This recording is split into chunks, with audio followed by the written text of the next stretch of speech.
कामले जी, समाअत में वक्फा आया है, हम सुप्रीम कोर्ट में मौजूद हैं, असद तूर हमारे साथ हैं। सर, अभी तक की जो समाअत हुई है, क्या कहेंगे अभी तक की समाअत के बारे में? देखें, आज की समाअत जो मौजूद चीफ जस्टिस उमर ताब बंदयाल ने खुद भी शुरू में एक जुमला इस्तेमाल किया। उन्होंने हुकूमती वकला को कहा कि आप लोग बेशक बायकॉट कर रहे हैं, लेकिन आप लोग कोर्ट में ही बैठिए और सुनिए, आज हो सकता है कुछ आपकी दिलचस्पी के बात हो। तो वो दिलचस्पी का नुक्ता उन्होंने एक उठाया और उन्होंने कल जो हुकूमती एक एतराज़ था हमजा शहबाज के वकील की तरफ से, मंसूर अवान की तरफ से, कि आपने 2015 में 8 जजेस के साथ इत्तफाक किया है मौजूद चीफ जस्टिस उमर ताब बंदयाल में, जिसमें कहा गया कि पार्टी सरबराह हदायत देगा, जो पार्लिमानी पार्टी है वो नहीं देगी। तो अब आपके 3 रुकनी जजेस का ये फैसला है कि पार्लिमानी पार्टी देगी तो बाइंडिंग 8 जजेस का होगा।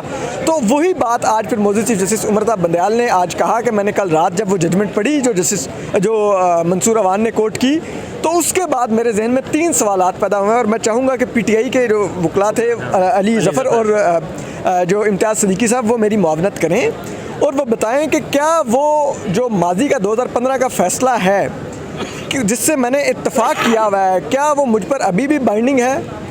दूसरा उन्होंने पूछा कि क्या अगर मैंने माजी में जो कि अब मैंने पढ़ा है तो मैं सोचता हूँ कि मैंने वो एक एरर इन ओपिनियन थी जिसके साथ मैंने गलती से इत्तफाक कर लिया, तो क्या मुझे अपनी उस गलती पे अभी भी कायम रहना होगा या मैं उससे जिसे कहते हैं अब बदल सकता हूँ अपनी ओपिनियन। और तीसरा उन्होंने कहा कि क्या अगर मैंने माजी में एक फ़ैसला दे रखा है तो अब अगर मैं उसकी ओपिनियन पे नज़रसानी करने की तरफ जाता हूँ तो क्या मुझे फिर इस बेंच से अलहदा हो जाना चाहिए। तो ये उनकी तरफ से एक इंडिकेशन थी कि वो इस बेंच से अलहदा भी हो सकते हैं, और अगर वो अलहदा होते हैं तो उस सूरत में बेंच टूट जाएगा।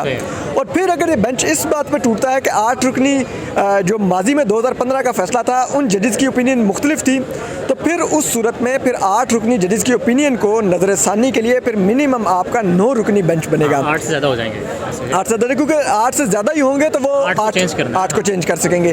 तो उस सूरत में फिर हो सकता है ये बेंच टूट भी जाए। तो अगर ये बेंच टूटता है तो आप कहेंगे कि इनडायरेक्टली ये फिर कहीं ना कहीं जो कल के हुकूमती वकला की जो आर्गूमेंट्स थे उनकी फतह हो जाएगी। अभी तक केस के मेरिट्स पर बात हुई है? केस के मेरिट्स पर वैसे तो बात नहीं हुई, लेकिन कल भी जब फुल कोर्ट की बार बार बात की जा रही थी हुकूमती वकला की तरफ से, तो उस वक्त इनडायरेक्टली कहीं ना कहीं केस के मेरिट्स डिस्कस हुए। लाइक पूछा गया अली ज़फ़र साहब से कि क्या चौधरी शुजात ने जो ख़त लिखा वो उन्होंने वो सीधा उन्होंने स्पीकर को लिखा या उन्होंने जो हुकूमती जो लोग थे उनको भी उन्होंने वो काफ लीग के लोग थे उनको भी उन्होंने वो ख़त लिखा। तो जिस पर उन्होंने अली ज़फ़र साहब ने कहा कि काफ लीग के लोगों को नहीं लिखा था। फिर जिस पर के जो चौधरी शुजात के जो वकील थे सलाउद्दीन एडवोकेट, उन्होंने खड़े होकर कहा कि नहीं, ऐसा नहीं है, वो हमारे पास सबूत मौजूद हैं कि काफ लीग के लोगों को वो लेटर मिला हुआ है, और वो मैं इस तरह भी साबित कर सकता हूँ कि अगर वो लेटर नहीं मिला था तो मैं आपको बताऊंगा फिर कौन गया था चौधरी शुजात से बात करने के लिए। उन्होंने मुन्नस सलाही की तरफ इशारा किया। कंप्लीट करना। हाँ, तो फिर इसलिए वो कहीं ना कहीं मेरिट्स भी डिस्कस हुए। बाइकॉट का जो फैसला किया है हुकूमती इत्तेहाद ने, उसके बावजूद आज कुछ वकला पेश हुए हैं।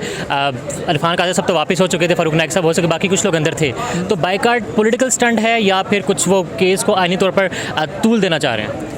देखिए, एक तो वाज़े तौर पे ये पॉलिटिकल स्टंट भी है, क्योंकि हुक्मरान जमात को ये सूट करता है कि इस मौके पर कि वो कहें कि हमें सुने बगैर एक फैसला हमारे खिलाफ आ गया तो वो उसका बनाने की कोशिश। एग्जैक्टली इस वक्त आपको ये बात समझनी होगी, जो हुक्मरान इत्तेहाद है उसका वो एक बयानिए की जंग हार रहा है। उनके पास बयानिया नहीं है, ठीक है। अब तक वो बयानिया वो प्लेट में रख के दे दिया, वो उन्होंने प्लेट के रख के मैं फौज को पेश कर दिया, ठीक है। तो अब वो एक बयानिए के बगैर खड़ा हुआ इत्तेहाद है। तो अगर यहाँ पर अब वो जिस जगह पे खड़े हुए हैं उनके हाथ में एक बयानिया आ गया। आप देखिए पिछले 3 दिन से स्क्रीन पर हुक्मरान इत्तेहाद डोमिनेट कर रहा है, खान साहब डोमिनेट नहीं कर रहे, ठीक है। तो अगर यही चीज़ आगे चलती है तो वो तो फिर इसके ऊपर उनको भी एक कंटेनर मिल जाएगा जिस पर खड़े होकर जजेस को, अदलिया को इस तरह प्रेशराइज करके बयानिया बनाया जा सकता है।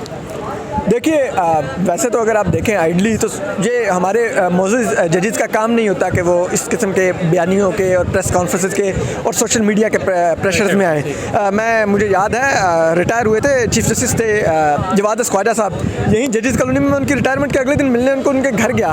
पहली दफ़ा उनके घर गया तो मैं हैरान परेशान हो गया, उनके घर में टीवी नहीं था। तो मैंने उन्हें कहा कि ख्वाजा साहब आपके पास टीवी आप नहीं देखते? तो उन्होंने मुझे पंजाबी में कहा कि असद अली मैं टीवी नहीं देखता हूँ जी। फिर मैं लिखदा की कोर्ट च बह के। तो ये मोजिज़ जजेस का नहीं उनको, लेकिन हमारे अब माजरत के साथ बार बार हमारे ये मोजिज़ जज साहिबान कोर्ट भी करते हैं कि सोशल मीडिया पे हमारे बारे में ये कहा जा रहा है वो कहा जा रहा है, तो इसका मतलब है कि ये उसके असर में आते हैं।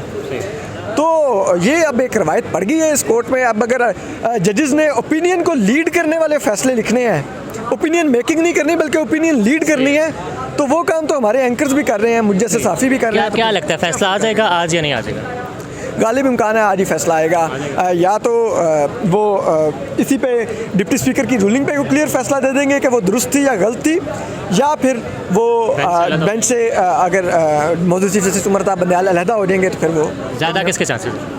मैं अब कोई क्लैरिटी नहीं रखता, क्योंकि जो जस्टिस एजाजुल हसन है वो आज भी तरीके से इस बात को आगे बढ़ा रहे थे कि हमें डिप्टी स्पीकर की रूलिंग तक मेरिट पर जा रहे थे, और डिप्टी स्पीकर की रूलिंग तक और आर्टिकल 60A तक मामला महदूद रखना चाहते थे। और क्योंकि मौजूद चीफ जस्टिस उमर ताब बंदयाल के जस्टिस एजाजुल हसन बहुत करीब हैं, तो हम ये समझते हैं, मुझे लगता है कि वो यकीनन अब भी परसू करने की कोशिश करेंगे, उनको मनाने की कोशिश करेंगे कि आप बेंच मत तोड़िए और आइए, हम ही फैसला देते हैं। तो अब देखते हैं कि वो मौजूद चीफ जस्टिस उनसे एग्री करके बेंच का हिस्सा ही रहते हैं या खुद को अलहदा कर लेते हैं। Thank you so much.